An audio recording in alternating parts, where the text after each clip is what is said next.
प्रिय विद्यार्थियों, आज आपण मराठी निबंधमध्ये रवींद्रनाथ टागोर यांच्याबद्दल माहिती घेणार आहोत। सर्वात प्रथम चॅनलला सबस्क्राइब करा, सोबत बेल आयकॉनचे बटन प्रेस करा आणि जास्तीत जास्त हा व्हिडिओ शेअर करा। चला मुलांनो, आता आपण पाहूया रवींद्रनाथ टागोर। आपल्याला काही मुद्दे दिलेले आहेत, हे मुद्दे घेऊन आपल्याला निबंध लिहायचा आहे। चला मुलांनो, आता आपण मुद्दे पाहूया।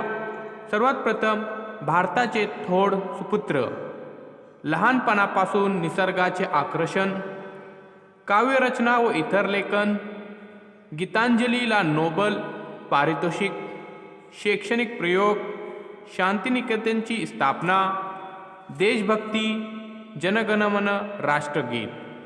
तर मुलांनो, हे मुद्दे घेऊन आपल्याला निबंध लिहायचा आहे। चला मुलांनो, आता आपण लिहूया। रवींद्रनाथ टागोर हे भारताचे एक थोर सुपुत्र, बंगालमधील एका संपन्न सुविद्य घरात सन 1861 मध्ये रवींद्रनाथांचा जन्म झाला। त्यांना लहानपणापासून निसर्गाची जबरदस्त ओढ होती। त्यांचे सुरुवातीचे शिक्षण घरीच झाले। त्यांना शाळेतील बंदिस्त वातावरण आवडत नसे। अगदी लहानपणापासून ते कविता करत असत। तर मुलांनो, आपल्याला जे मुद्दे दिलेले आहेत, हेच मुद्दे घेऊन आपल्याला निबंध लिहायचा आहे। हे निबंध आपण आपल्या वहीमध्ये लिहून करा, आठवण सुद्धा करा। चला मुलांनो, आता आपण पुढे पाहूया। रवींद्रनाथांच्या काव्य प्रतिभेने त्यांना जगविख्यात केले।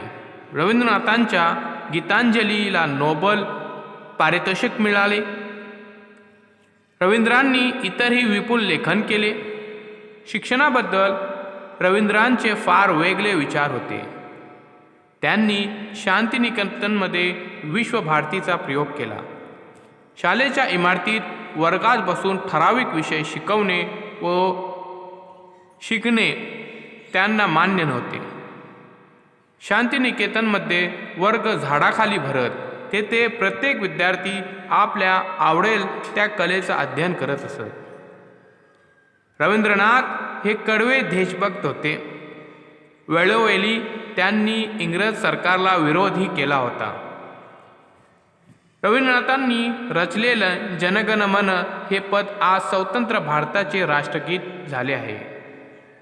अशा हा थोर भारतपुत्राचे सन 1941 साली निधन झाले। तर मुलांनो, आज आपण निबंध पाहिले रवींद्रनाथ टागोरच्या बद्दल। सर्वात प्रथम चॅनलला सबस्क्राइब करून घ्यावे, सोबत बेल आयकॉनचे बटन प्रेस करा आणि हा शैक्षणिक व्हिडिओ आपण जास्तीत जास्त विद्यार्थ्यांपर्यंत पोहोचावे, शेअर करा। चला मुलांनो, आता आपण पुन्हा भेटूया एक नवीन व्हिडिओ सोबत।